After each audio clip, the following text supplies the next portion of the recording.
കുഞ്ഞു കുട്ടികൾക്ക് അമൃതം പൊടി കൊടുക്കാമോ എന്ന് ചോദിച്ചു. ഞാൻ അമൃതം പൊടിക്ക് എതിരൊന്നുമല്ല. അമൃതം പൊടിയുടെ ഗുണവും ദോഷവും മനസ്സിലാക്കിയിട്ട് വേണം നമ്മൾ ചെയ്യാനായിട്ട്.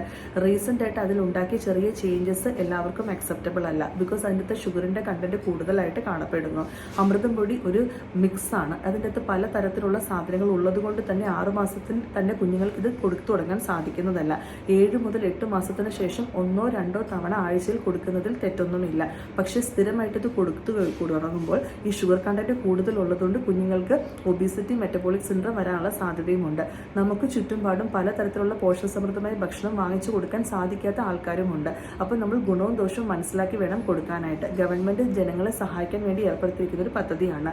പ്രോട്ടീൻ അലർജി, മാൽന്യൂട്രീഷൻ ഉള്ള കുഞ്ഞുങ്ങൾക്ക് പ്രോട്ടീനും കാലറിയും കൂടുതൽ കിട്ടാനായിട്ട് ഇത് സഹായിക്കുകയും ചെയ്യുന്നു.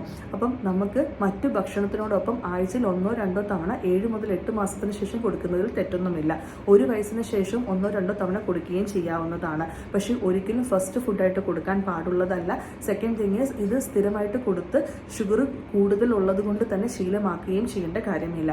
ഇത് നിർബന്ധമായിട്ട് കൊടുക്കണമെന്ന് ആരും പറയുന്നതുമില്ല. കൊടുക്കാൻ താല്പര്യമില്ലാത്തവർ കൊടുക്കേണ്ട. നമുക്ക് മൾട്ടി ഗ്രെയിനായിട്ട് വീട്ടിൽ സ്വന്തമായിട്ട് പ്രിപ്പയർ ചെയ്ത് മധുരം ആഡ് ചെയ്ത് കൊടുക്കുകയും ചെയ്യാവുന്നതാണ്. അമിതമായിട്ട് മധുരം ചെല്ലുന്നതിനെ തുടർന്ന് ഒബീസിറ്റി, മെറ്റബോളിക് സിൻഡ്രോം, പല്ലുകൾ കേടാകാനുള്ള സാധ്യതയുമുണ്ട്. ആഴ്ചയിൽ 1 തവണ 7 മുതൽ 8 മാസത്തിന് ശേഷം കൊടുക്കുന്നത് ഉചിതം.